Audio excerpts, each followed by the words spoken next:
Welcome, beautiful people, to Curating Black Thoughts podcast. This is a safe space for Black folks from all walks of life to discuss the difficult conversations. Here, we're not trying to agree or disagree per se, but we are trying to communicate our differences, our similarities, and our common goals so we can get to a better understanding and we can start supporting each other, y'all. Thank you for joining the Love Village. I'm your host, Quincey J. Roberts Sr., and you have just been queued up.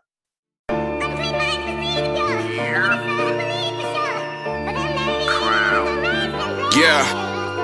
Always show improve, never regress, always improve. Going up, raising the turbulence, fly as a satellite, high as the moon. Blowing up, sorta like terrorists, drawing our weapons out like a cartoon. A rebel like Marley, I'm robbing like Hood, taking the riches right back to my hood.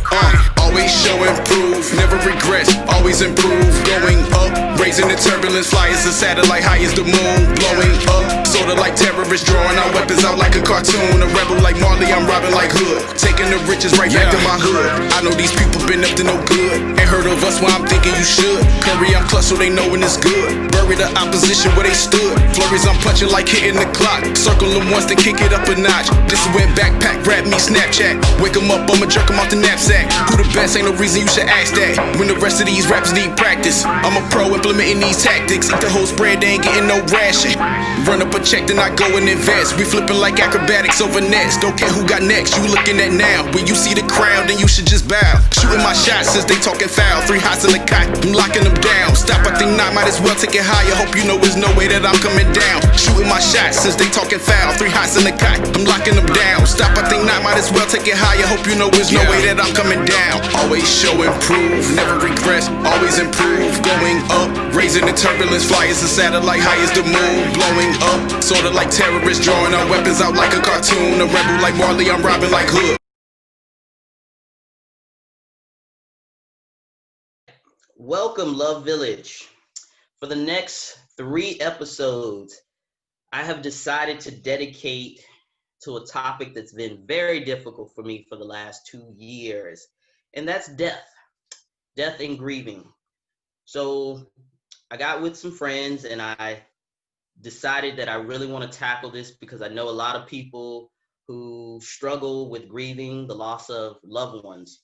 So I wanted to break it down and do all parts justice. So I want to do a part on those who have lost loved ones to suicide. I also want to do a part where we speak about those who have lost loved ones to gun violence, or as the community has crowned, Black on Black crime. And last but not least, what we're going to talk about on this episode, this particular part of the series, will be the loss of a parent. I'm honored to share space with some courageous Black individuals who are also fellow Falcons of mine. We have an all Falcons cast today, so I'm really happy about that, where we can reconnect and represent our historically Black college and university. So shout out to all the HBCUs out there and all the alumni of HBCUs. We need to save Black colleges. But back to grieving. I want to introduce my guests, starting with a good friend of mine who has been instrumental in some of my healing in the last 2 years. We have Sarah Rucker. Please introduce yourself. Hello, everybody. My name is Sarah Rucker, and like Quincey said, I am a alumni from St. Aug. I graduated in 2004 from St. Aug. So when it was St. Augustine's College, not university. And I'm just excited to be here. Thank you for joining us. I know it's taken a lot for everyone to be on this line and talk about it, but it's important, and it's I think it's going to help a lot of people. Next up, you saw him on the last episode where we sat down and talked with COVID, Black men who have survived COVID and who are living through it and pushing through. Please welcome Mr. Demetrius Upchurch Sr. I left that part off last episode, but he's a senior, meaning there's another one of him out there somewhere. Demetrius, please reintroduce yourself to the Love Village. Hello, everyone. My name is Demetrius Upchurch. I'm an educator here in Chicago, and I'm excited to be here. And I'm very transparent about sharing my journey with healing from my mother's death. All right. So thank you, Mr. Upchurch and Mrs. Rucker.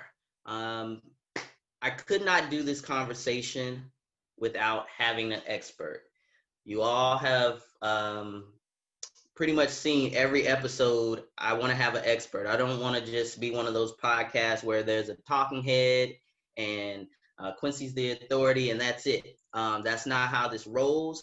I wanted to bring in someone who is well-versed, who's also been on the podcast before, just helping us navigate through healthy relationships, mental health. Please join me in reintroducing Nikki. I want to call her Dr. Nikki, but for now, it's Dr. Tai. Reintroduce yourself, please, to the Love Village.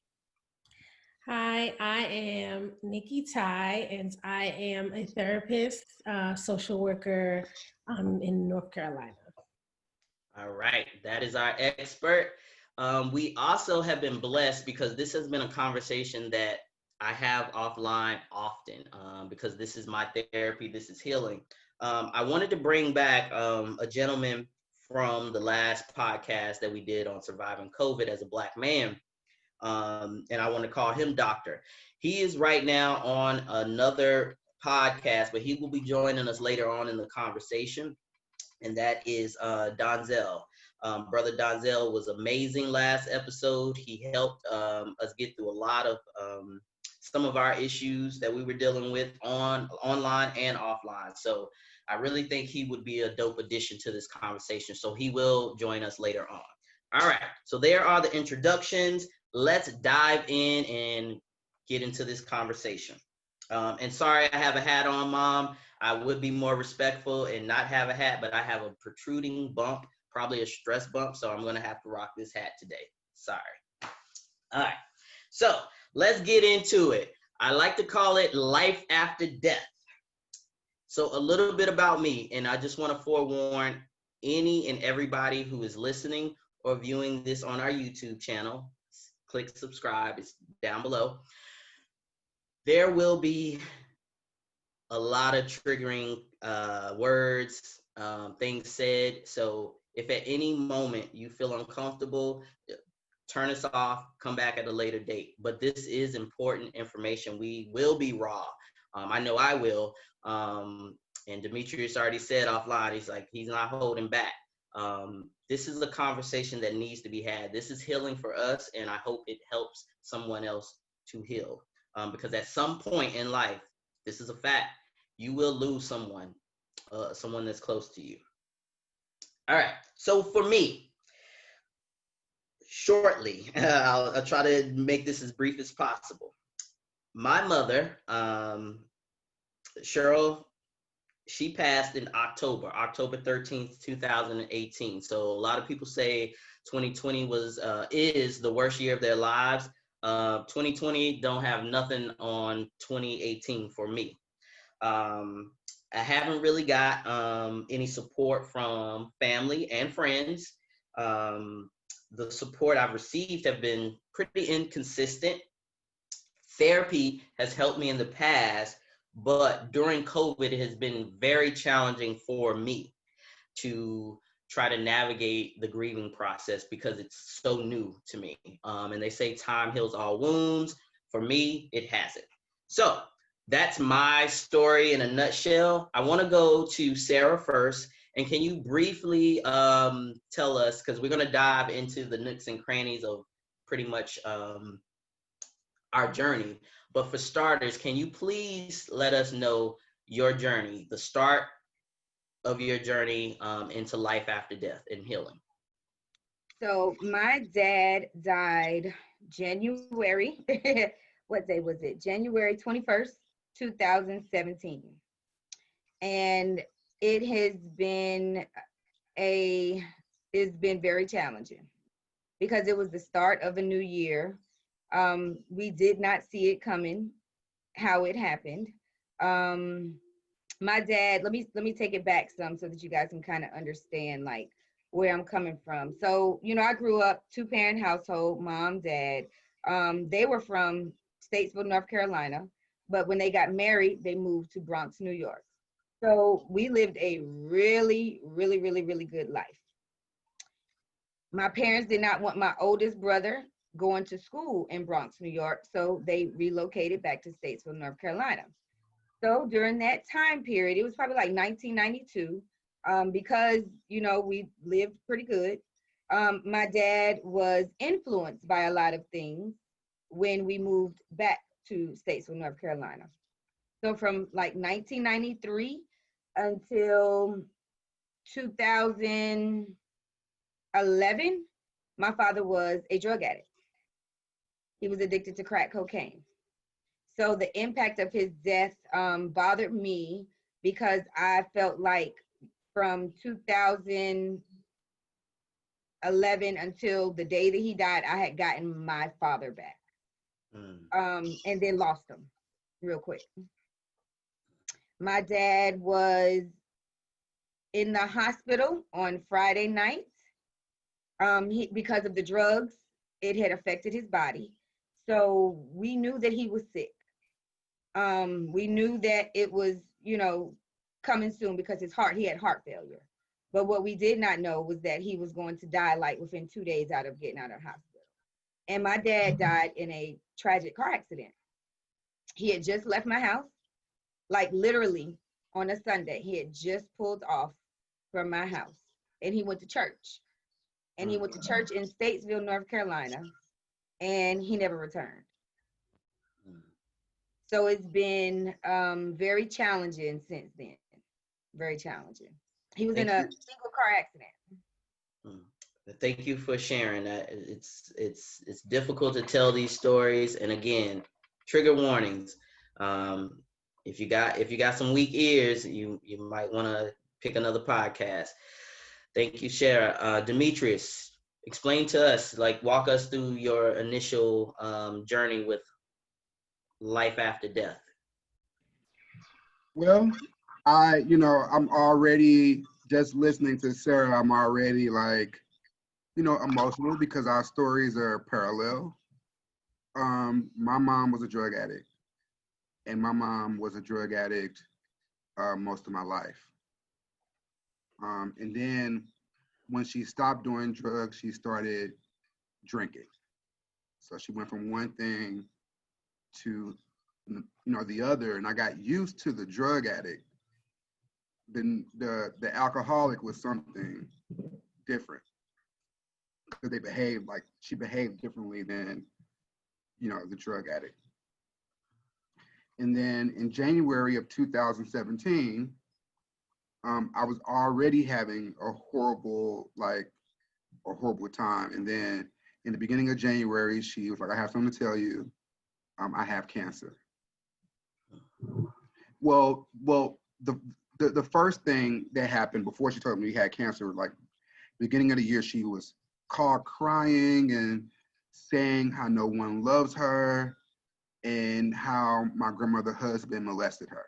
That's the first thing. So I think she knew she had cancer then, but she didn't tell us.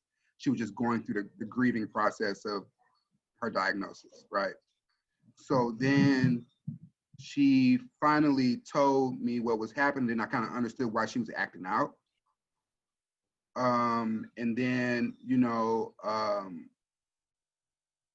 so I was like, "I'm going to support you. I'm there for you." So every Tuesday I would take her to her radiation. And then she had what's this, COPD? She had that as well. So, drugs take a toll on your body. So my mom was 51, and she went to the doctor because she couldn't, she had COPD because she would have breathing issues all the time. Mm-hmm. And then she went to the hospital and never came out. And then 2 weeks later, they were saying they put her on hospice. Mm-hmm. And then April 18th, she died. Sorry to hear that. Sorry to hear that. Yeah, man, this is super emotional. Before I go to our therapist and start kind of the questions, I do want to go back to Sarah, and I will chime in a little bit on some of the things Demetrius said. I understand the relationship that you had with your father from 2011 on to his passing. Tell me a little bit about what that relationship meant to you. And the reason why I'm asking is because a lot of us go in and out of love or in and out of like for our parents. Our parents are not perfect, even though we think they're perfect, but we have to always understand that they've had a life before we got here, and they're going to have a life after. So tell me a little bit about that experience, you getting, in your words, getting your father back that time. How was that instrumental in kind of your growth as just a human being? Well, my dad was what they call a functional drug addict. Mm-hmm. So I've never, ever seen my father do any drug, but we knew he was on it. And he would often say to us, this has absolutely nothing to do with y'all. I have two brothers and my mom, and he would tell us that all of the time. But I pretty much took care of my dad for years. I moved him in with me. When I moved to Charlotte in like 2007, I moved him in. I took him to Kentucky for, drug rehab. We tried everything under the sun, and he just wouldn't stop until one day he was like, Sarah, this has absolutely nothing to do with y'all. Because I was angry for years. I was angry for years at him because of the drugs, but I still respected him. He didn't waver on his love for us, as his kids. He still had expectations for, all of us. There still was a bond. It was crazy. It was weird. And I think that when he got off of the drugs, is when I was like, okay, yes, I got my daddy back. I got his mind and everything. And I think that's what hurts the most. But I listened. My father was very, very prolific in his speech, his talk, his demeanor. He taught me so many things, like so many lessons, and it just replays over and over and over right now. Over and over and over. Is your mother still living? My mother, when my dad died, I moved my mom in with me. Yep. Okay. Yeah, she's still living. Let me go to you before I go to Dr. Nikki. That's going to be your new name on my show, Dr. Nikki. I love it. It has a ring to it. Demetrius, you also said something that resonated with me when you said your mom told you about something traumatic that happened to her in her past, and you kind of knew. For me, and which is, I guess, plays into the traumatic part for me. My mother, community leader, very forward-thinking woman, well respected throughout the country, traveled the world, amazing woman. But as I said, no one's perfect. She had her demons, she had her issues, things that I didn't know about until I actually read her diary. But one thing that was similar that resonated with me that you said, my mom, so my grandfather passed away, her father, who she was a caretaker for, and she loved, that was her best friend, she always said. He died 4 months before my mother. At his funeral was the last time I physically saw my mother. So at the funeral, we go through the motions. I'm there for support. Yes, I'm grieving my grandfather, but he lived a full life, amazing, hardworking man, well respected. So it was sad, but it was more tears of joy because he doesn't have to deal with dementia. He doesn't have to be the butt of the joke at the family. People don't have to feel like it's a burden. So that was a different type of sad. But the entire time I had my mom's back because I was her support system. And it was hot. It was very hot. I remember it was hot. It was June. And I just remember touching my mother's back and I felt bones. I could feel her bones. So that was like a red flag for me. Before I came back to Boston, she said to me, we really need to talk. We really need to talk about your father. Somebody who she's been divorced with. It was the weirdest conversation ever. She's like, I'm concerned about your father. You need to make sure that he has insurance and make sure all his things are in place. Because a lot like Sarah, my dad was an amazing man until he got to drinking and drugs. He was an amazing man, military man, very decorated military man. But my mom, in her final 4 months, she said to me, I'm concerned. These things has happened. I want you to get with your sisters and think about your dad. She didn't even say anything about herself. That's what she had. So now when I play it back, I'm like, she was preparing me. She knew that her shit was in order for the most part. She knew that something was off with her. But Demetrius, tell me a little bit about the after. Because I struggle with that a lot. I play this scenario back in my head a lot. I'm like, damn, if I had stayed in North Carolina one more day, really invest, love a little bit more, see actually what was physically wrong with my mom, because touching her, I felt the bones, but I'm like, it's in one ear and out the other. Let's get back to Boston, like, because it's the hustle and bustle of life. But I always play back in my mind, if I invested time in seeing what was going on with her, she could have been here a little bit longer. So let me know about some of the thoughts that you had after the fact, after mom was gone. There were a lot of feelings. I mean, those are some really tough ones. My mom was a drug addict most of my life. And when she got diagnosed with cancer, I was hoping that she was going to make it. And I was hoping that she was going to make it because,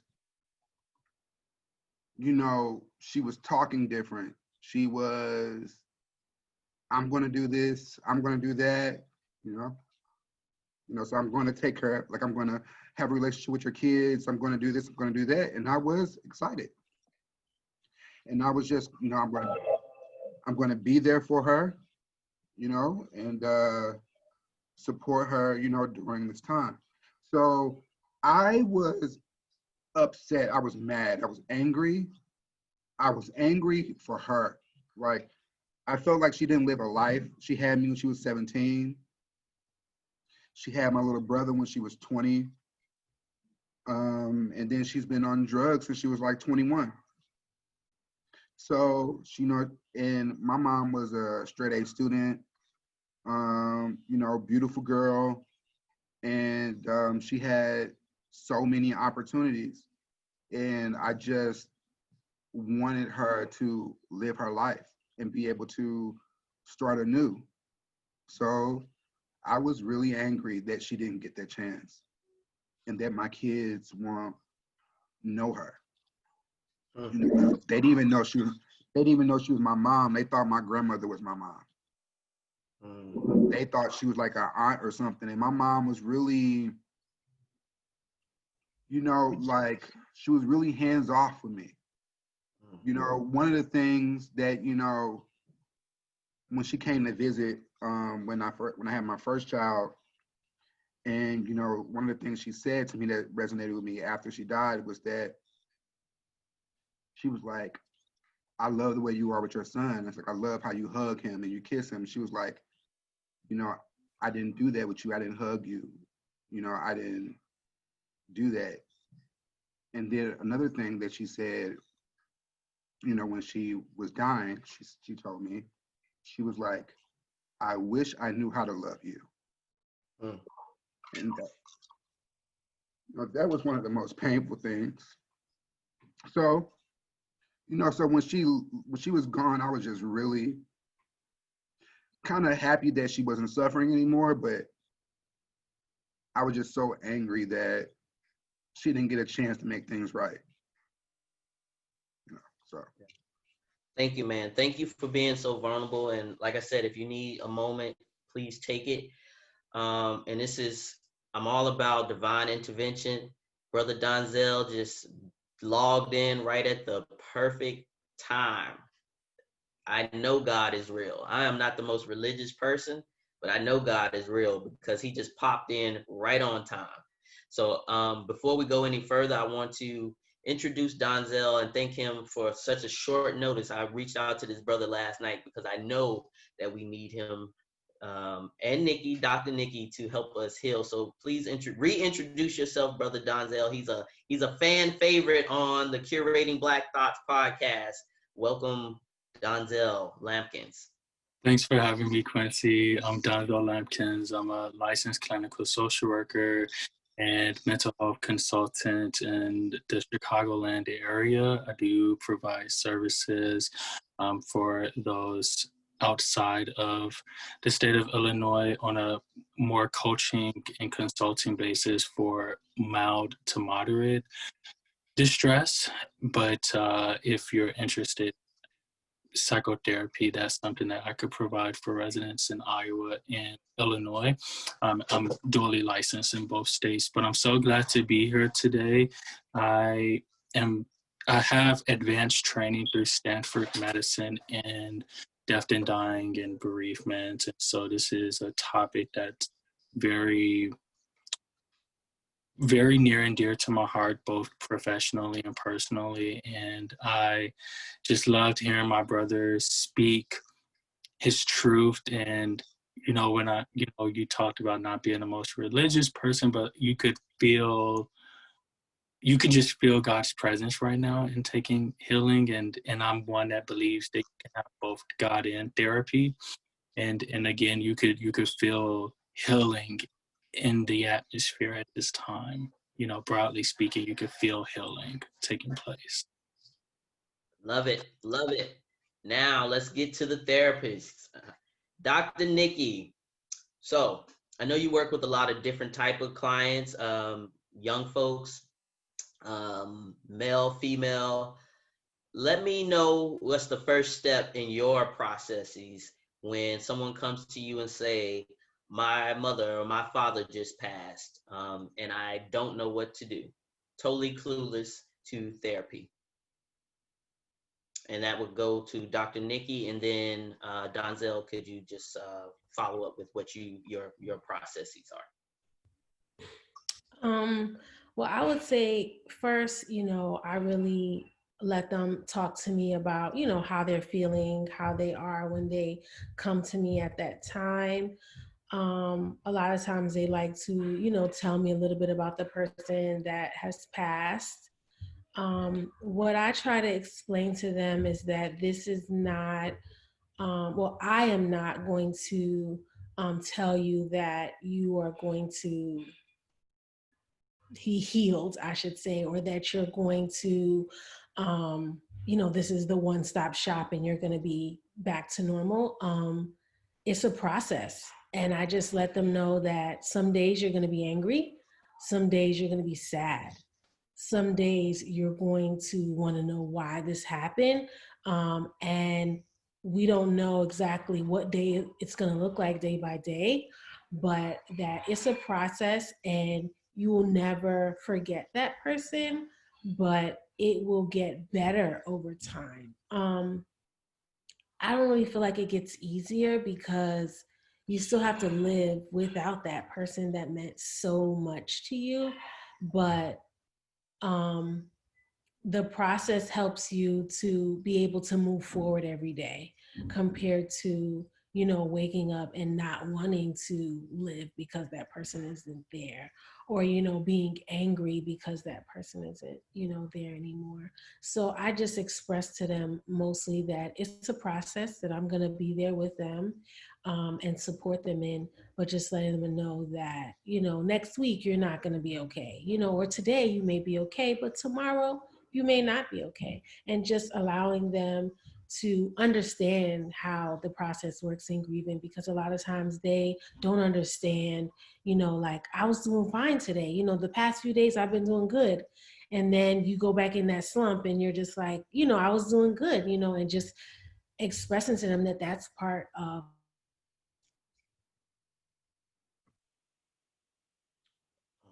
I think she froze on us.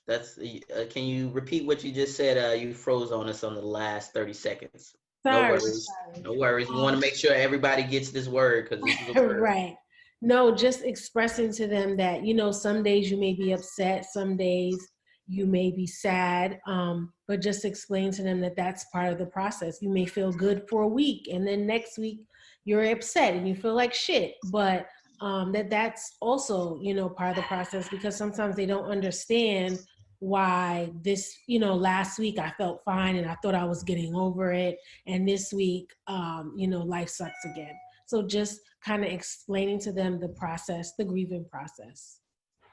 Got it. Thank you so much. Donzell, can you just briefly explain your processes if you have someone, whether they're in Chicago or they're taking parts of your other resources that you offer? Hey, my parent just died. I just lost a parent last week. What's your steps? Absolutely. I first want to thank Dr. Nikki. He's not a real doctor, by the way. I just that's my nickname for it because I said to you last episode, you're gonna be a doctor at some point. I just like you did say that. Yeah, no doctor. I wanted to put that out there. Not yet. You give me some time. No, that's okay. It's nice to be joined by a fellow therapist, MSW, LCSW by training, but it's good to be connected with you too. For me, I always approach, healing as ongoing. I really love what Dr. Nikki said in terms of really just normalizing whatever emotions that the patient or client may be experiencing. I really like to explain, first and foremost, to the client to welcome all emotions.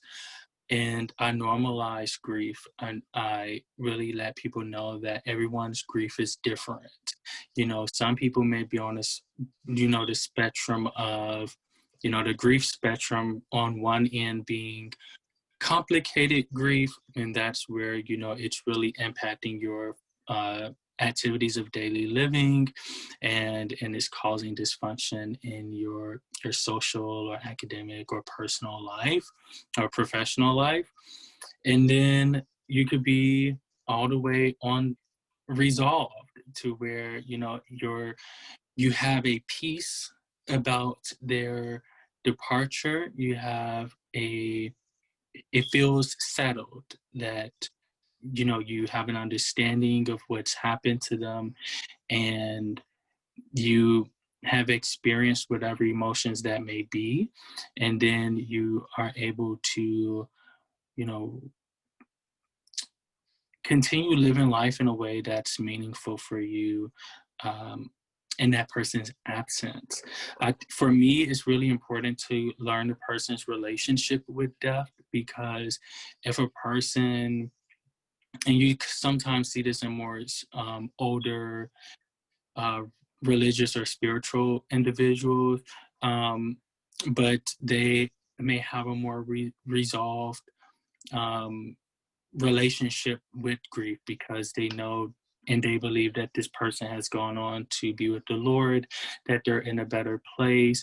And in the secular world, those statements are typically discouraged from saying, but for them, not telling you to say that to them, but that's what they embody in their heart and in their mind, and that's what gives them a peace that passes all understanding. And that's just really hard to understand. I also really try to, because on the other end, if a person's experience with death is more traumatic, then that could complicate a person's relationship with grief. Like if they've seen someone get murdered, that's not just grief, that's trauma. And there could be some overgeneralizations in regards to death and the level of pain associated, and you could kind of become really fixated on it. I also think it's important for me to really educate clients on dual emotions, basically just experiencing two emotions or multiple emotions. So you could be both happy and sad. And within that, I really try to combat inappropriate guilt that people may feel. For example,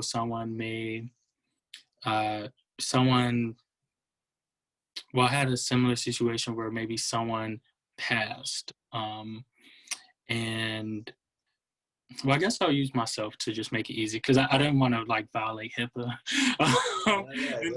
No, we can't put you in jail. We need you out here on the streets.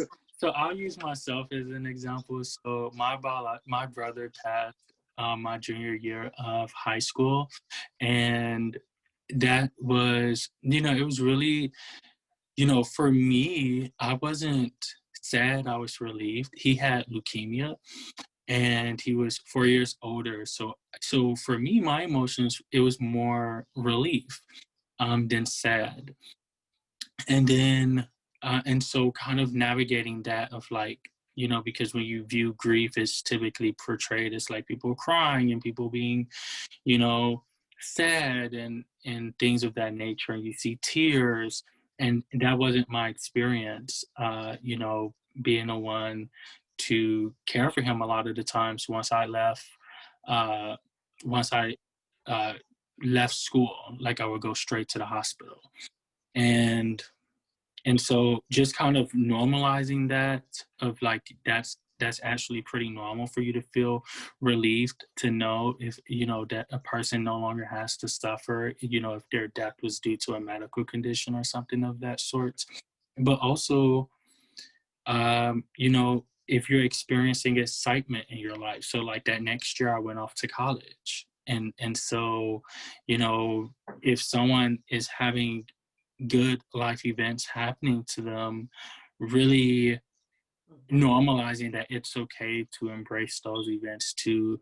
And then I talk about that because there's a lot of talk about, there being, people having trouble enjoying life, but there's also the other side of like there being guilt that I like to debunk when it pertains to grief. Thank you so much. Wealth of knowledge. You said a lot of things. You and Dr. Nikki both said a lot of things that resonate with me. I'm a therapy whore. I've been in therapy since I was 13, so I'm not a stranger to therapy. But I know everyone doesn't have access and not privileged. I do want to take it over to Demetrius and Sarah about the death of our parents, because we're the three musketeers.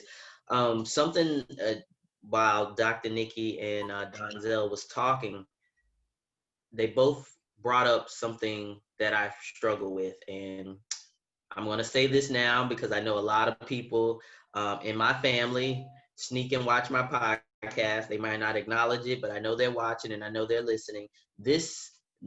Everything I say after this is going to hurt your feelings. So you might want to turn it off because I'm going to be very, very honest. Let's talk about support. My mother, and as I said, Denzel, you missed this part, but I wanted to do 3 parts to this conversation. I wanted to focus on first, the loss of a parent, then loss of a loved one by suicide, and then loss of a loved one dealing with gun violence, or what we call Black on Black crime. So if you have time, we would love for you to come back. But for this one, support in losing a parent. My mom, as I said earlier, was instrumental in a lot of people's growth in the community. My mom was the caretaker for a lot of people. Like we all know as Black folks, when we were young, we were like, can we spend the night? Can we spend the night? My house was that house that everybody wanted to spend the night over because of my mom, because she was a nurturer. She was a caregiver. And by trade, she took care of kids all her life. She had a daycare, her own daycare, built it from the ground up. So I talk about this amazing lady. I have memorialized this amazing lady. She always has my back, FYI.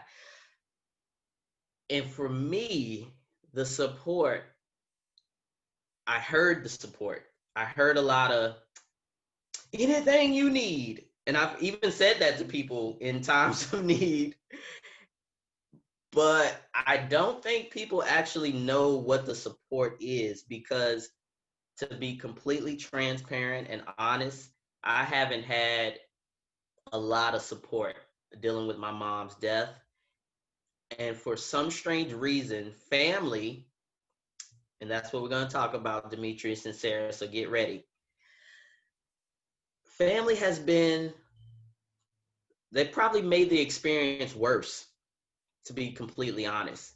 And hear me out. They've made it worse because they have made it about them. They've made it about them. You talked a lot about how, and Donzell, you talked a lot about how if we don't heal properly or we don't have anyone to talk to, it comes out in different forms, in toxic forms. We get angry. We take it out on people, our spouses or our loved ones that are really close to us. But for me, I haven't had the opportunity to take it out on anyone. But my family, for some reason, they're like, oh, Quincey is just, he's to himself. He's standoffish. He's so angry. And I just want to love on him. And to be completely transparent, my mother's sisters, their children, who were all very close when my mom was living. My mom was the glue. They don't really reach out to me. My number hasn't changed until like 2 weeks ago.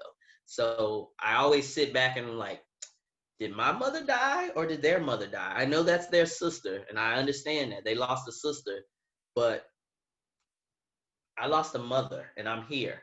So, Sarah, I'm going to go to you. Tell me about your family experience. How has family been since your father has passed? How has that support looked? Well, let's say, so my dad, his mother had passed, and his sister and his dad had passed prior to him passing, and he has one living sibling. Which is my aunt. She's the only one, but family. At the family reunion prior to my dad's passing, they forgot to even acknowledge him passing, because, like I said, he lived his life for the most part, addicted to the drugs. So they didn't even acknowledge him at the family reunion, and it upset my brothers. One thing that I can say about the immediate family, it was 5 of us, me, my mom, my dad, my brothers. We haven't been the same, because my oldest brother is still so angry and upset about what happened to my dad that he's just on another level. My youngest brother is very just nonchalant, so he doesn't talk about it. My mom doesn't really talk about it. You know who I talk about it with? My friends and my students. Mm-hmm. And I relate very well to my students, because they've lost, they're like teenagers, so they've lost family members, and I relate to them very well. But nobody wants to talk about it. Mm-hmm. Nobody wants. So then that makes me shut down. My brother, my oldest brother, now we don't even talk. We don't even talk. My youngest brother is like my best friend in the whole world, but he's so nonchalant because, like I said, it was a lot of dynamics that went on that nobody wants to talk about it except me. So I talk to it with my students, but more so than with my family. Very interesting. Demetrius, what about you? What has family looked like since the passing of your mother? Well, I've always been the black sheep. It's different having, I just always had different values. I mean, I just always value different things from everybody else. And that's always been a point of contention. It's always like, who do you think you are? You think you're better. How dare you want something different? And did that improve after your mother passed? That didn't improve? No. So while my mom was dying, it was attacks on me. Mm. You know, oh, he wants to control everything. And now I'm the only son. Like, my brother's in prison and I'm the oldest. So everything's on me anyway. But people, like, everybody had something to say, but nobody want to come out of their pockets. But everybody had Preach on that one, bro. Preach on that one. So, you know, so it was a struggle. It was really, this what added to the anger after my mom died, was that I spent so much time defending what I'm doing and, you know, fighting against nonsense and not having anyone just say, hey, his mother is dying. You know, like. Thank you. I didn't have any of that. So it was a lot of like combating BS. And then my mom was gone and I felt like the little time I had wasn't used appropriately, right? So but then I'm still trying to be the bigger person after my mom dies. Like, I'm so pissed off at everyone, but, you know, I still, you know, want to do what I feel is right by everyone, right? So I make sure there's a funeral, because I didn't really want to have one, because she didn't have the money for one. But then, you know, family said she got insurance and don't support his GoFundMe. He's just trying to get money. It was, you know, my brother in prison, crap from in prison. You know, people feeling like I don't have the right because I left and went to college. So they feel like I abandoned the family. So I shouldn't have anything to say in regards to how my mom is put away. You know, it was just messy. And I couldn't even cry. Like, I wasn't even able to cry when my mom died. I cried afterward because I was just under attack. And then it was like, you know, after the funeral, it was like, oh, the funeral was so nice. Oh, you did such a great job. Oh, everything was so beautiful, because they loved the show. Like, it was flashy and nice, and, you know, everything done, you know, the way bougie Demetrius is going to do it. So everything was done nice, and they're proud of that. They could show off and how nice she was put away. But, you know, and then I was just left broke, negative account. You know, all my mom had was debt. And I'm sitting here stuck with this, and everybody go in their corners, you know, and I'm stuck with the aftermath. They go back to business as usual. Yeah. Dr. Nikki and Donzell, I want to bring you guys into this conversation because this is something that I struggle with myself, as I just said earlier, and it's a common thread with everyone.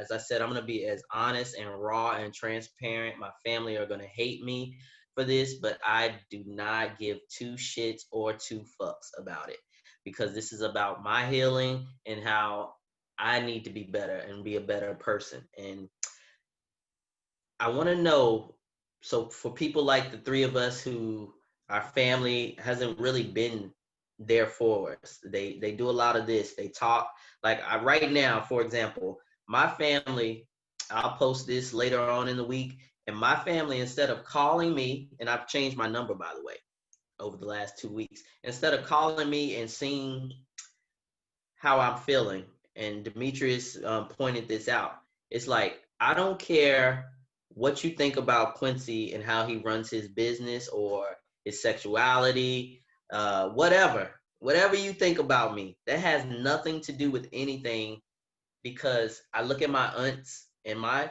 uncle. I only have one uncle on my mother's side. For me, I was looking for them to say, this is a child who has lost their parent.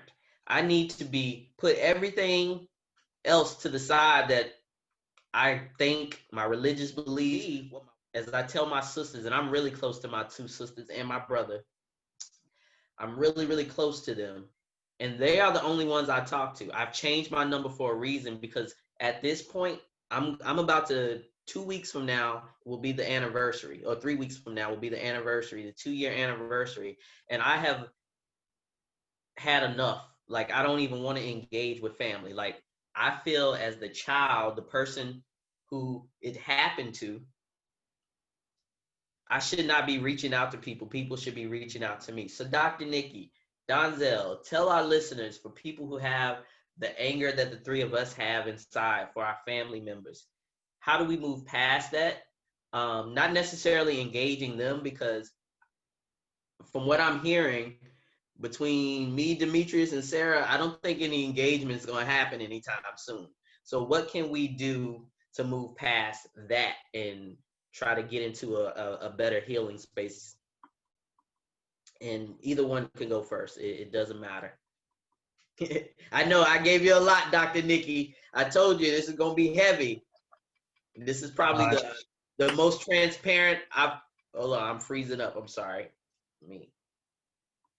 This is the most transparent that I've possibly, that I've been on camera. So it's a lot, Dr. Nikki. So Donzell, if you want to take it off, because Nikki's like, oh my God. Sure. No, I don't mind, because I definitely want to, share and just kind of respond before I have to return to father duties. But I first just want to thank you, Sarah and Demetrius, for your transparency and vulnerability in sharing your stories surrounding grief and how it's impacted you and your relationship with your family members. That's something that is sacred and I don't take lightly. So thank you all so much. For me, when I look at the support, I wrote down a few things. The first one is discomfort. I think that so many people feel uncomfortable just discussing emotions, but especially discussing death. It's something that many people have little knowledge about, and I think that that in combination with, and this is my second point of consideration, is just the pressure to resolve someone else's emotions. I think it just becomes too much for the person, and so you may see what Sarah was saying. You may see avoidance from loved ones regarding discussing the situation, and so I think that to kind of combat that is to really, I think as a society, but in our personal lives, in our daily lives, we can really notify people that we're not looking for you to resolve our emotions. We're not looking for you to make us feel better. We're looking for you to just be there. Literally your presence is more than anything. And if someone is looking for, their emotions to be resolved by that person, you may want to reevaluate your emotions or reevaluate your expectations, because that's also important in death and dying and bereavement. And so and it's also, I think, a point to mention that people don't know how to address their own emotions. And so to help someone in their own discomfort, and it's maybe even serving as a trigger for them, that can create a situation that is uncomfortable for everyone. And the other thing that I think is really important is the relationship status. And what I mean by this is really identifying, and defining this role. Like, we know the titles, but what is the role of an aunt, an uncle, a brother, a cousin? And not just that role, but what are the established and agreed upon stipulations of this relationship that you have with your aunt, that you have with your uncle? We see this a lot in friendships, but I think it's also important to look at in relatives. So in friendships, we may see someone expect things from an acquaintance that's really something that they should expect from a best friend. And so kind of adjusting those expectations within the friendship based upon the level of closeness. That's the same thing with the relative. We know that blood does not make us close, it just makes us related. And so looking at your relationship with each person in your family and what's been defined by formality or by your experiences with this person, and then comparing their actions to that. And based upon that, if a person falls out of that range, then I think that you have the conversation, you have the relationship to have a meaningful conversation that could be enlightening for that person to show up for you better. You can also have the conversation for letting them know how you need to be supported, because it's okay for us to tell people how to support us. It's okay to show people how to love us. The last thing that I'll mention is just, in cases where maybe this is not the case, maybe, it's not necessarily the closest, but maybe you just view things differently than that person views things. Two things that can help is reframing, which is where you really are looking at a situation and you are exploring different perspectives. So one way to kind of help reframe could be compassion. Quincey, you touched a little bit on it about, them losing their sister. This is something that my wife is kind of dealing with now in her family. But I think that it's important to recognize that everyone has lost someone and everyone's dealing with that differently. And it's important to make sure that we're allowing space for everyone to show up as they are and really assess what this person is capable or incapable of doing and using that to move forward. If a person is really incapable and, that kind of goes beyond our expectations and just kind of looking more at the reality, radical acceptance is something that could be beneficial for us, of just really recognizing that you're not trying to change.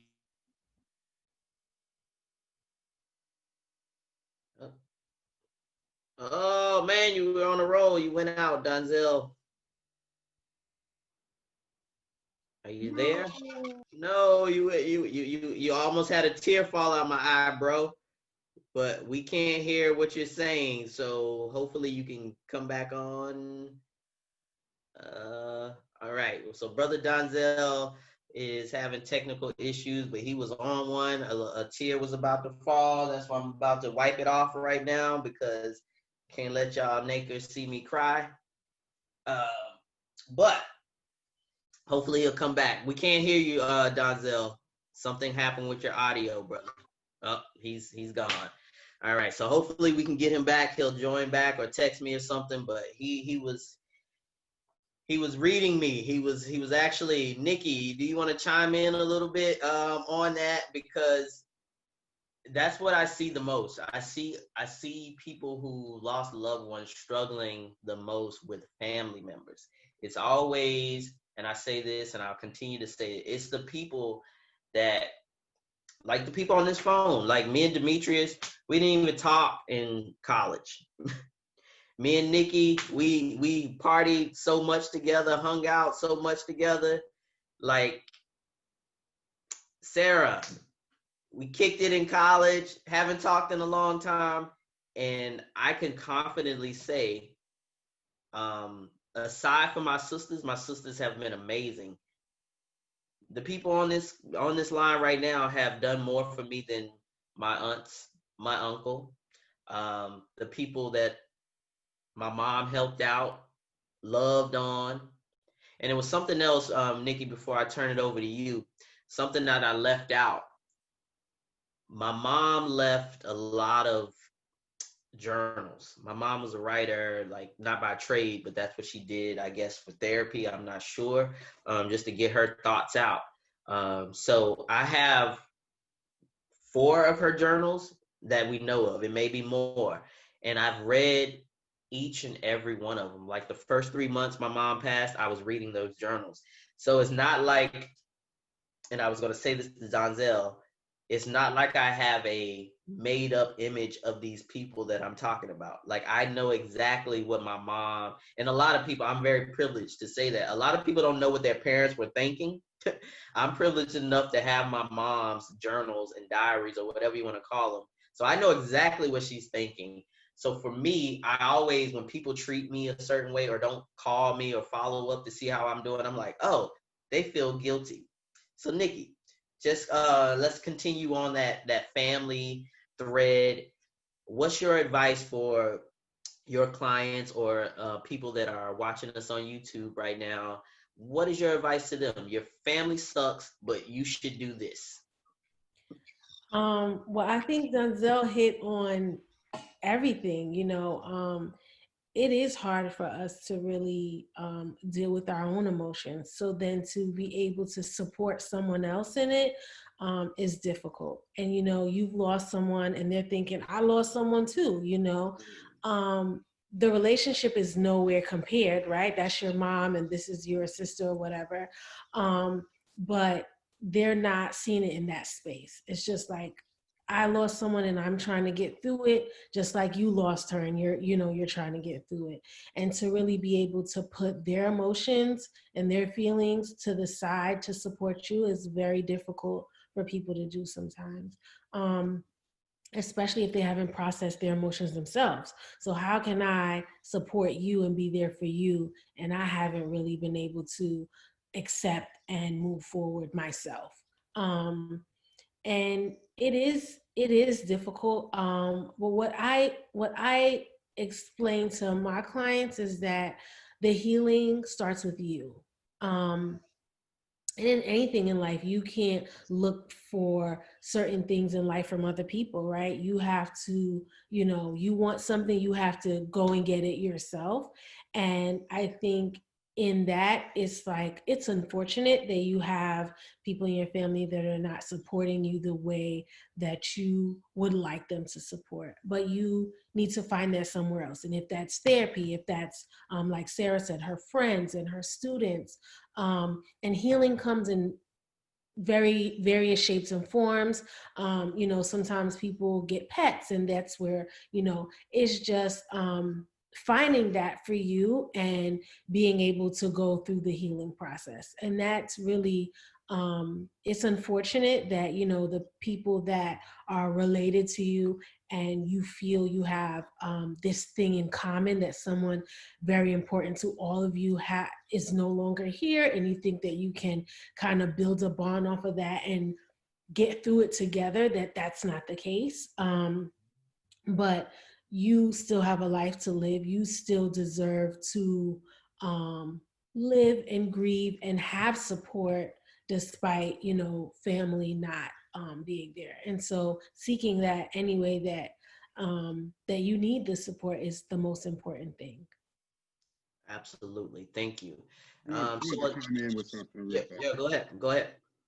Because the way the question was framed, I wanted to speak up about how, I didn't really want anything from my family. I mean, the only thing I wanted was decency during my time of bereavement.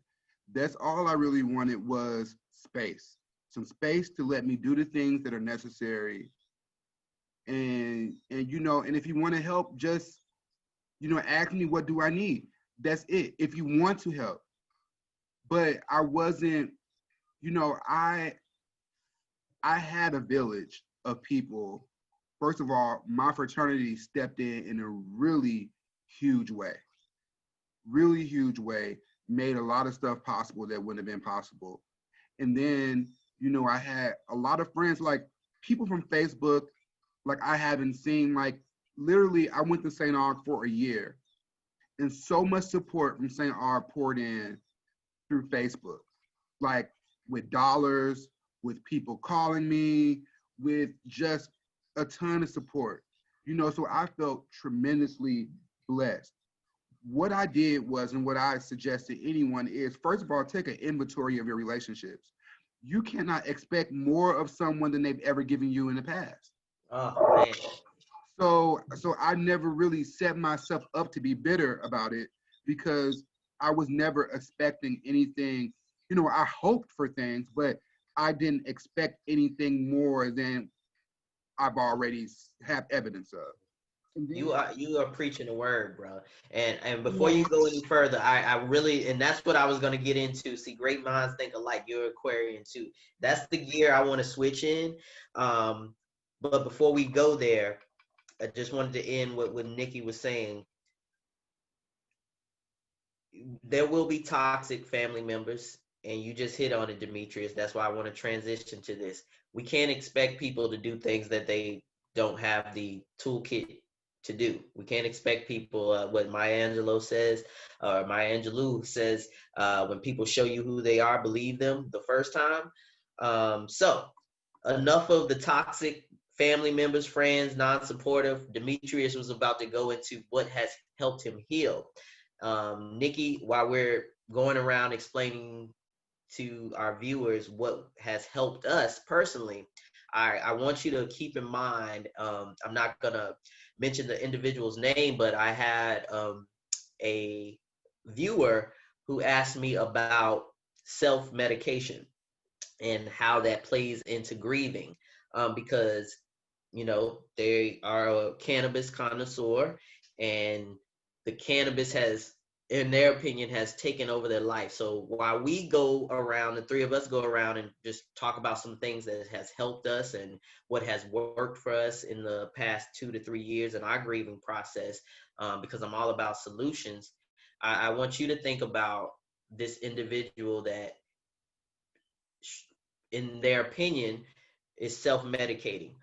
Because I could totally disagree with that individual and be like, hey, you better go ahead and smoke your weed, because shit, some people, if they don't smoke weed, they might kill somebody or themselves. So, and I'm an advocate that cannabis is a healing property. So I have a different opinion about that. So Demetrius, sorry to cut you off, brother, but you were going into the last segment of this conversation. So I'm going to give you the first go at it. What you told us a little bit about what you've been helped with and the resources that are available to you, like your fraternity, your frat brothers. But let us know some of the things that have worked for you in this healing process. And then Sarah, you are next. Well, it has been a multi-tiered approach, thinking about coming from an education standpoint. It's been like, a multi-tiered system. But I, first of all, I kind of shut everybody out for a little bit. I mean, I think, I didn't grieve for a while, and then all of a sudden it hit me like in September of the same year, just one day, just overwhelming grief that you just came out of nowhere. And then I felt guilty because I felt like I couldn't be a father and I couldn't fulfill the roles that I have. And so I did get grief counseling. And I got grief counseling with my mother's hospice company, BJC Hospice. And when I tell you, that therapist was amazing, Carla King was amazing and really, really helped me through. And I saw spiritual help. I got Reiki to balance my chakras. And that was a life-altering thing, because that was something that my grandmother and I did it. My grandmother's very religious, and she couldn't believe what she felt during that time, and she was a believer. So I was like, you know what, I'm gonna go do it too. And I did it, and it was amazing. It balanced me emotionally And I definitely felt some clarity about making some decisions because my wife and I separated during that time after my mom died, like just because I just kind of blocked people out, and I blocked my wife out as well. So she didn't feel that she could help me and help me during my grief. Thirdly, marijuana is something that for me is a sparing thing for me, just because I do have I have to really monitor and because I have anxiety, and sometimes weed can induce that. It could be a good thing or a bad thing when you struggle with anxiety. That's true. Yeah, it can do that, but I allowed space for my relationships. I allowed space. Like, I didn't want to project my feelings onto people and to things around me. So I really just gave myself some space, gave others space, and then kind of really processed what it is that I need and what it is I should expect. So I really try to I really manage my expectations of people. And some people, I was disappointed and I took a break. And so I didn't say, oh, I'm not talking to you anymore, but I just took a break. I did change my number. I took a break and I just allowed myself to get through that, and then allow people back in my life slowly as I was able to tolerate it. And it's still a process right now. It's still something that, my mom's relationship is the biggest. Me and my mom had a tumultuous relationship. So that's taking the biggest healing for me. All the other stuff is kind of subsidiary. But that's the biggest part for me. Right. And Sarah, what has helped you? I know you are not you haven't experienced therapy, but we're going to make sure that Nikki, your fellow Falcon, because she's right in North Carolina with you. You're not in Charlotte, are you, Nikki? No, you're in Raleigh. Okay. But we'll make sure that we find you some form of therapy. I did seek prescription drugs from my doctor because I just couldn't focus. But then after that, they don't do that long. I was kind of mad at God. So my spiritualness I've always been very spiritual. But how everything happened, I was really mad at God. So I stayed away from anything church-wise for at least a good 6 months before I went to church, because it happened on a Sunday. It was just, I don't know, it was really weird. So I did not pick back up spirituality until probably like 6 or 7 months after it happened. I exercised a lot because I thought that would, help. I shut down from people, similar to Demetrius. I still shut down from people. I don't know why, but I do. And it will be 4 years in January. So, that's just been a coping mechanism of mine to help. I'm not a drinker, so I don't really drink. And in a lot of it, I just put a lot of time into my daughter, because all I could hear is my dad say, Sarah, take care of her. Sarah, take care of her. I was fortunate enough so that he could, he did meet her. She was about to turn 2. I think she was like 20 months old when my dad died. So I put everything that I had into taking care of her. I have not had a relationship since then. I don't know why. I think I'm scared. I don't know why, but it's just the shutdown fact. My friend called me the other day. She was like, Sarah, you got to start living life again. Yeah, you need some dick.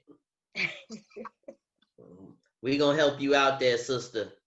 You can't be sitting up there. Quincy. Yeah, we gonna help you out. I need some takers because I know people in low and high places. We gonna take care of you.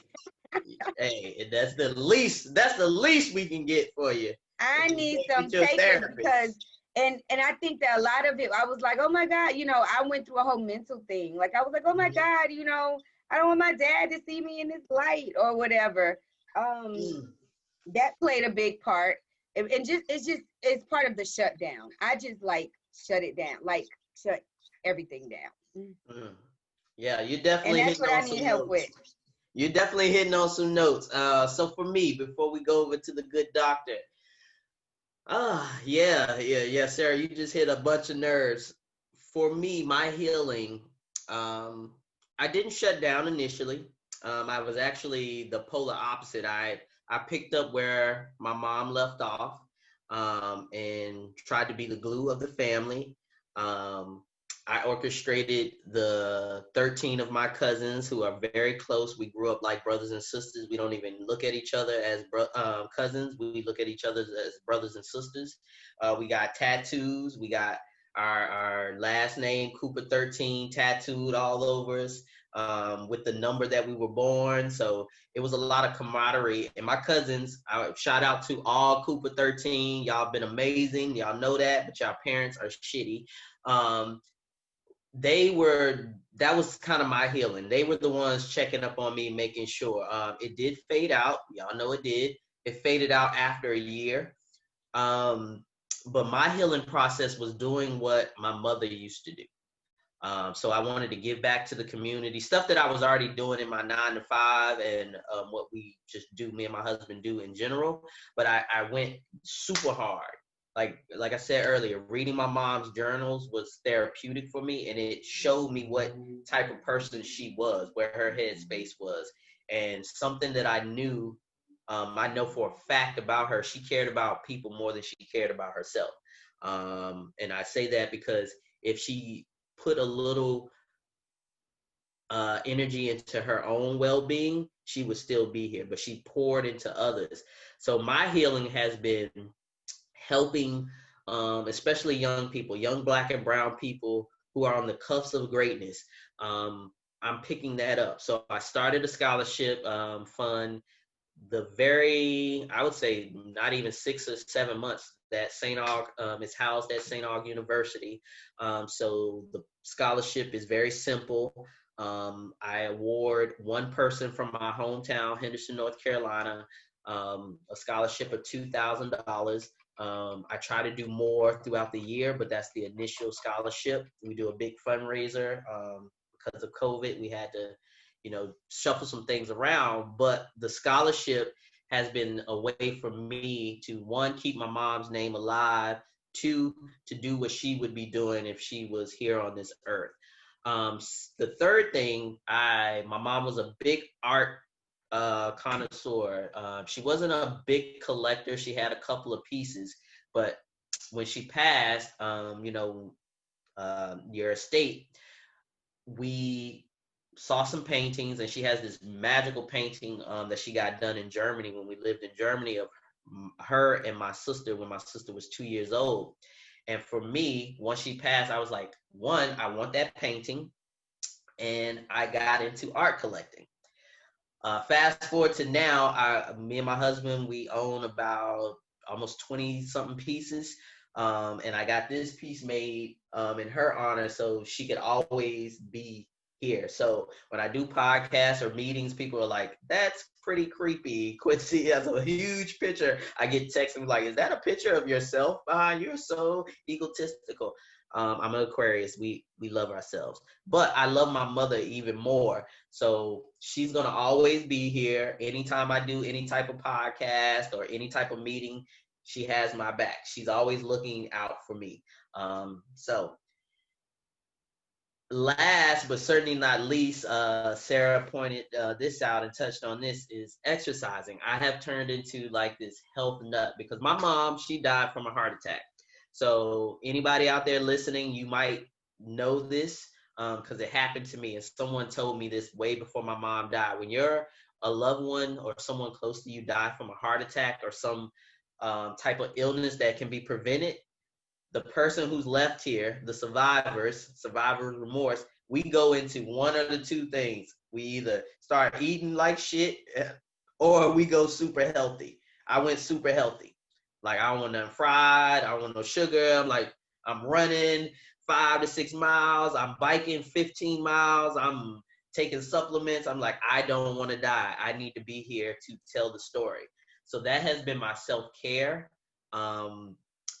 Therapy has been hit or miss for me because of COVID. I do believe once COVID is done or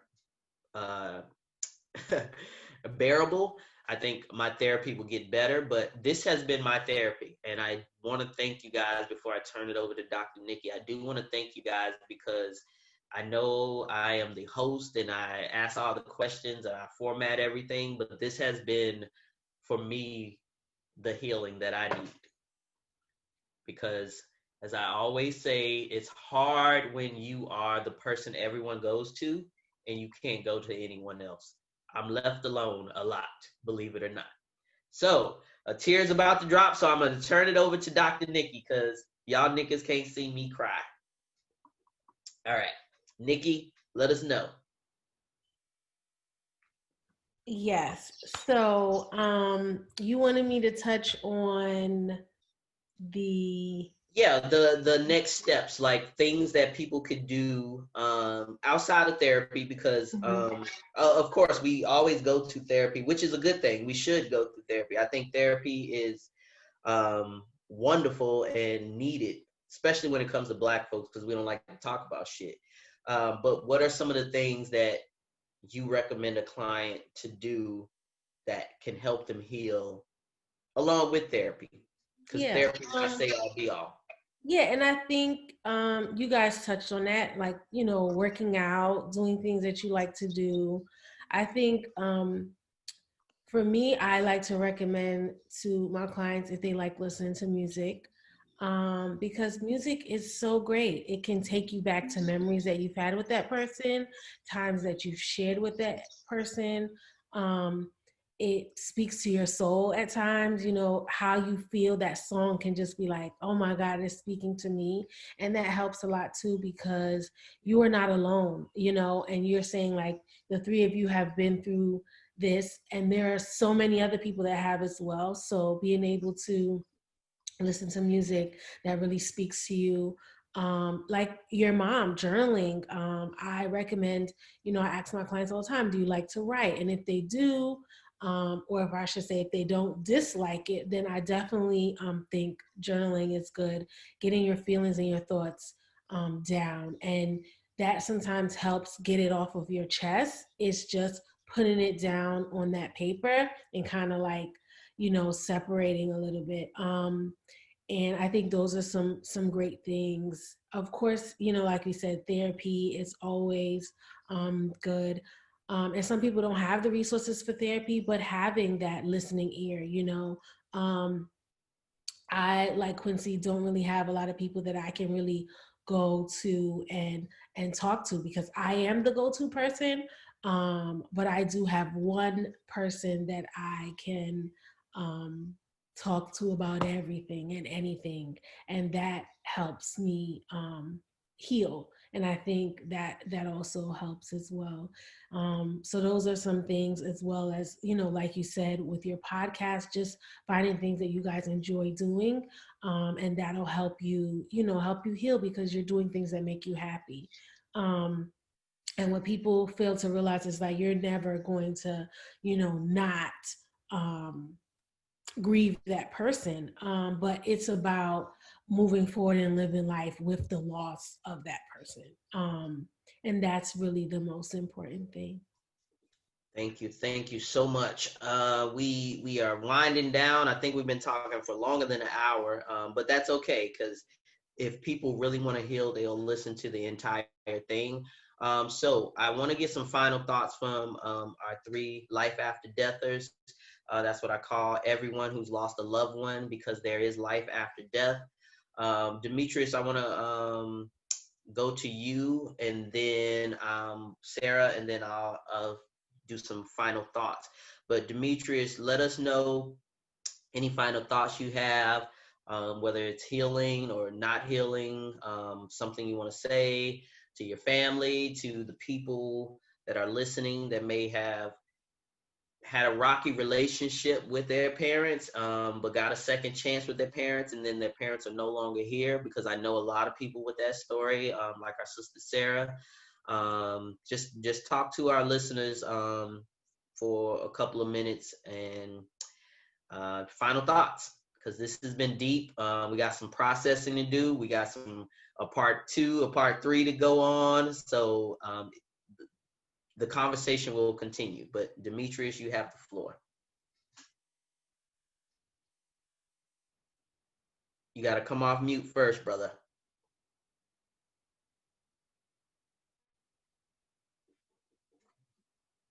All right, Yeah, this one can go on for forever, but to people that may be grieving, the first thing I would say, the reason why I am a strong proponent of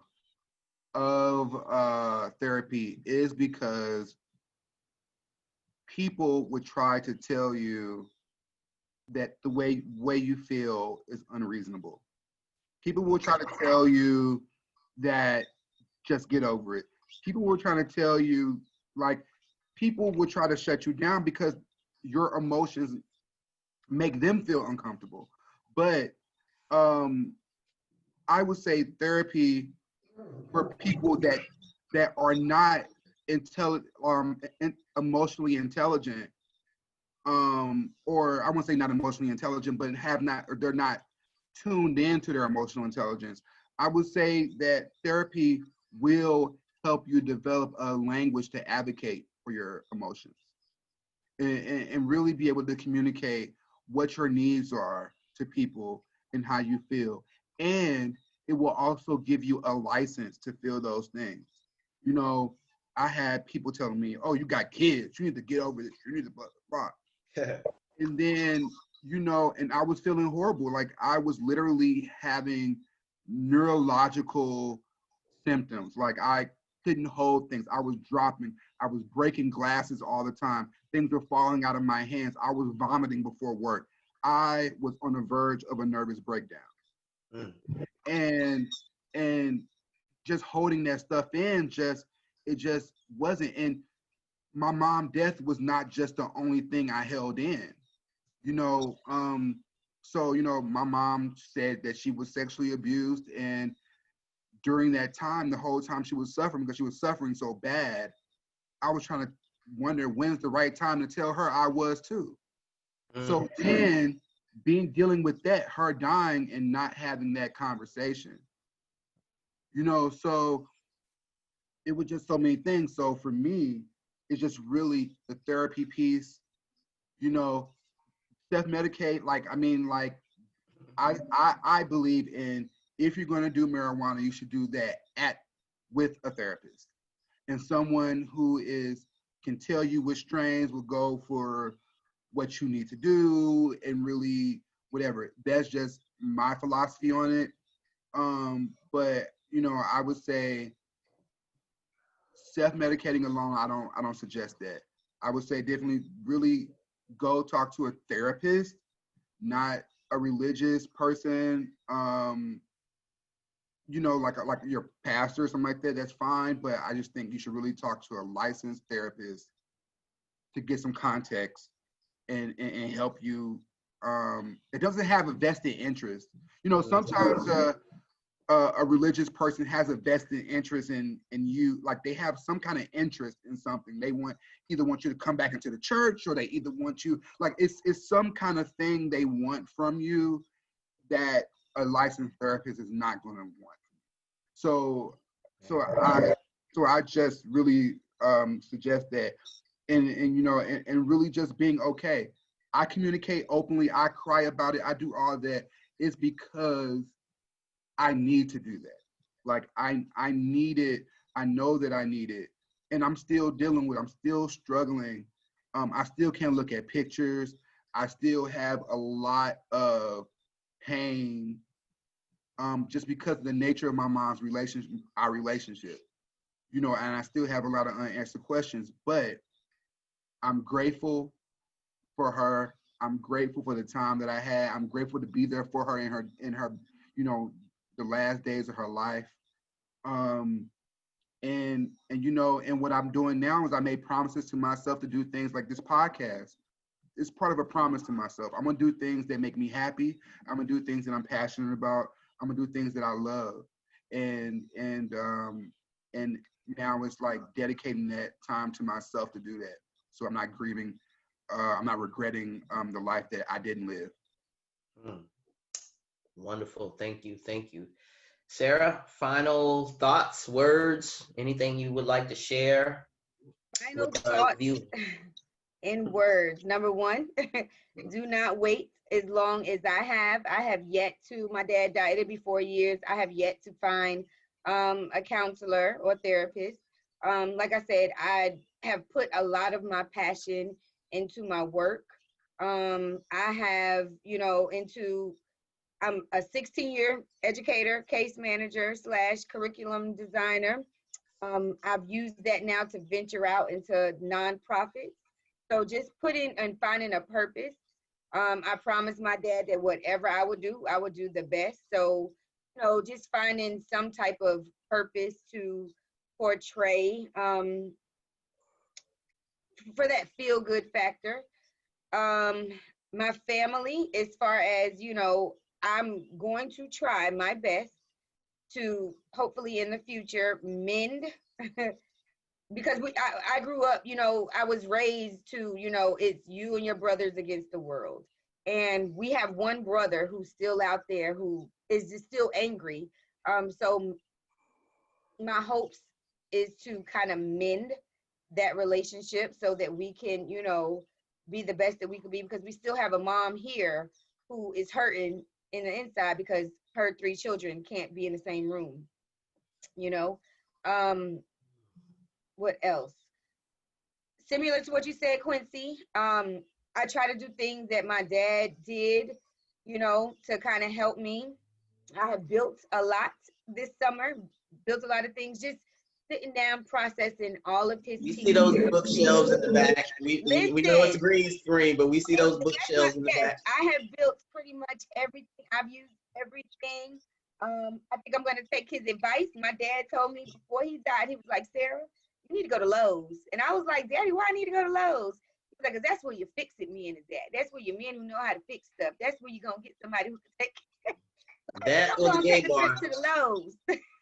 That or the gay bar. That or that's where they are. I'm telling you, that's what the good men are. It is time, because but you know, just do things. Don't shut people out. I'm working on not shutting people out. Appreciate that, Demetrius. I'm working on, you know, not shutting people out, but I'm a Scorpio. So, you know, I'm very secretive about everything. Sometimes I don't want everybody to know what I'm going through, but I'm trying to, you know, do things like this, venture out on podcasts and, you know, things of that nature. And just remember we're gonna have you back. We have a whole episode dedicated to like education, so I gotta bring you back. You know, you and Demetrius. Well, I am more than welcome to attend. Anymore. Yep. But just overall, just don't stop living. That's the thing. Just don't stop living. And to, you know, have your moments, but just don't stop living, basically. Thank you. And that's what I struggle with. I don't want to stop living, but I'm so angry. So my last thoughts, I will say, and you brought this up in the chat. You asked, Sarah, you asked specifically, do we ever see signs of our loved ones and stuff like that? And I'm glad you brought that up, because that's the note I want to end on before I end this thing and whatnot. But long story short, and I shared this on social media, I'm going to try to do the abbreviated version, but randomly, I'm a Tom Hanks fan, super Tom Hanks fan. I think he's the greatest actor of all times. He has a movie, Mr. Rogers, kind of biopic, and that's what I thought it was, because I'm a huge fan of biopics as well. So I'm like, Mr. Rogers, don't know a lot about Mr. Rogers, but I love Tom Hanks. Let me watch this movie. So the movie comes on, and I'm watching it, and I'm like, I don't think this is a Mr. Rogers biopic. I don't know what the fuck I'm watching, but Mr. Rogers is in it. So long story short, it's about the guy who does the infamous is Esquire, yes, Esquire magazine about Mr. Rogers being a superhero, and it's how Mr. Rogers changed his entire outlook on life because he was beefing with his father, similar to me, who left him and his sister with their mother who was dying on her deathbed. So he's carried this guilt for years. And then, long story short, the father comes back into the life because he's dying. typical fathers. You need me, so you come back. He comes back into the character's life, and they get into a physical altercation. They get in a fist fight.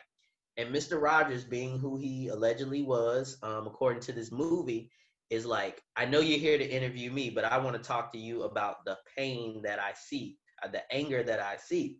So throughout the movie, the character has a flashback. So I'm watching this movie, and if you have Verizon, if you're in Boston area or New England area, you have Verizon, you know the shit skips. Like, it's the weirdest thing ever. It'll stop, it'll pause, it'll skip. But it's a scene in the movie where the main character is talking to his mother in a dream on her deathbed. And the mom says to him, you don't have to fight for me anymore. You don't have to fight for me anymore. And the weirdest shit ever. 2 o'clock in the morning, I'm doing my vices, I'm chilling. The shit starts skipping. And I'm looking at the TV and it's like, you don't have to fight for me anymore. You don't have to fight for me anymore. And I'm looking at this white lady laying on his deathbed and I'm like, this is weird, shaking the remote like, this is crazy. Like, this should not be happening. Somebody else. This picture, I kid you not, as me going like this, and I'm sitting right here. My television is over here to my right. I'm shaking the remote because it's skipping. You see this picture? It's hung very well. My husband put it up very well. It falls. So when you asked about the red cardinal, that was my red picture, just boom. And I'm like, oh shit. 2 o'clock in the morning, I'm like looking around, I'm like, this is weird. So I tell that long drawn out story to tell you guys that are listening, everyone that's listening, sometimes we fight battles that we don't even need to be in. So for the last 2 years, I have been angry at my mother's husband because he wasn't good to her, mad at my mother's siblings because they weren't good to her, mad at my father because he wasn't good to her. And the list goes on and on and on. But that movie, through translation, said, Q, you ain't got to fight for her no more. She's good. Are you good? So after that, I made a conscious decision to not fight people anymore over stupid stuff that doesn't matter. So I'm going to end on that note because tears are starting to flow and y'all niggas ain't going to see me cry. So if you've lost a loved one, specifically a parent, do what you need to do to take care of yourself. Spouses, children, friends, loved ones, they'll be there if they really care about you. Those people will put in the work. And also, and Demetrius, he brought this up, a lot of people in your family ain't equipped. Your loved ones ain't equipped to help you heal because they don't know that pain. Every time I talk to someone who's lost their father, their mother, they always talk about a pain. And I didn't know what that pain was until October 13th at 9:30 a.m. in the morning. Like, a piece of me have been ripped out and it's still open, vulnerable, open. So thank you all. Nikki, did you have any last words to say before we wrap this up? This was amazing. It really touched me. I don't really have a relationship with my mom, and it makes me want to reach out to her. So which nothing really makes me to her. Wow. So See, I really want to thank. I told you, Demetrius, what I tell you yesterday, something was missing. What? I want to thank you guys for sharing. You know, Quincey for asking me, and last minute, and me being able to, because this really has touched me in an amazing way. So I definitely want to thank you guys for sharing and being so vulnerable, and just, you know, allowing me to speak on this platform.